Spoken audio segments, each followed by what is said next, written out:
Welcome to another video from the Vickers MG Collection and Research Association. Here's a short little video on one of the manuals that we have waiting to be scanned in at the moment. This is the 1952 manual on range construction and regulations. Those of you who have served in soldiers or have been serving or were serving, then you might well know about range control and all of that side of things, but this is actually how the ranges are designed and what templates were set, a little bit of an insight into that, and I'm sure not much of it has changed. I'm pretty sure that most of the British Army's ranges were designed and built during the period of the Vickers machine gun, and they will all be suitable for it. So this is, you've got all the targets and everything in there as well. So if you've seen the videos by British muzzle loaders, replicates the targets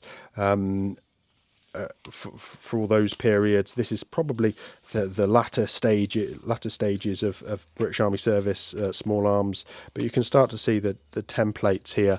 This is more akin to like modern usage. How are they built? How do you build a stop butt? How do you, what's the views of the numbers for those as well? So let's just turn that round. You can start to see the galleries, the designs for all that. Let's skip ahead a little bit. Different shelters, troop shelters that are needed to be used. Arrangement for fixing figure targets in the Hythe pattern frames. Obviously Hythe with the School of Musketry. Different types of ranges, 25-yard ranges. I'm sure many of you will have been on a 25-yard range designed like that. Firing points, types of cover. So this is different types of cover being used to get those different sort of firing positions that you'll have all seen. And then one of the insights that it gives us is what was being used at the time weapons wise. So pistols, then we've got like Energa grenades covered in here somewhere, grenade range. Where are we? Grenade ranges, different galleries so the grenade bombing bays, if you've ever seen some of the sort of how you'd throw a grenade. Observation, control towers, look for a range. Everything's obviously designed and thought through. Mortar ranges, 2-inch, 3-inch and 4.2-inch mortar ranges. I've missed one out there. Energa grenade, as I mentioned.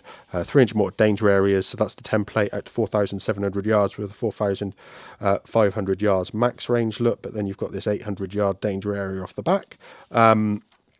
As well, so that's obviously depending on which way the weapon is pointed in contrast to the Sten danger area, out to 1,500 yards there, 400 yards off the axis as well.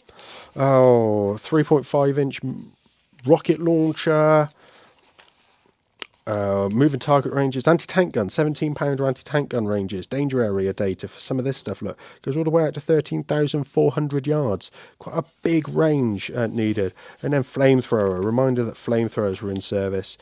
Fueling points, this actually goes into a lot of detail about how you'd stand on that as well. Field firing areas for the LMG, the MMG, very similar, LMG, MMG and rifle, because of course that's all 303-inch ammunition. So and they're all going to have the same similar templates. So it's just interesting. It's another side of things. It's perhaps a bit administrative and technical, but it does give us a really interesting way of converting a Nissen hut to a 25-yard miniature range safely.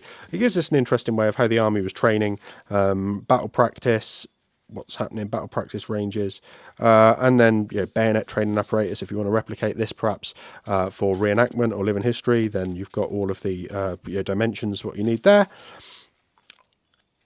All the dimensions for the different targets, these could be blown up and expanded. Blown up's probably a pun. Interesting stuff for those that like to understand how training was taking place in a little bit more detail and how small arms trainings, what the expectation was for it. So the stores that were needed. That'll be available as a PDF on the website as soon as we can get around to scanning this one. And obviously patrons will get a preview of that in the next few weeks, I'd imagine. So please go and support us on Patreon and support building this archive as well. Thank you for watching. Please remember to like and share the video and subscribe to the channel. Please support us on Patreon if you're able to, and let us know of anything you'd like to see in the future. I look forward to hearing from you.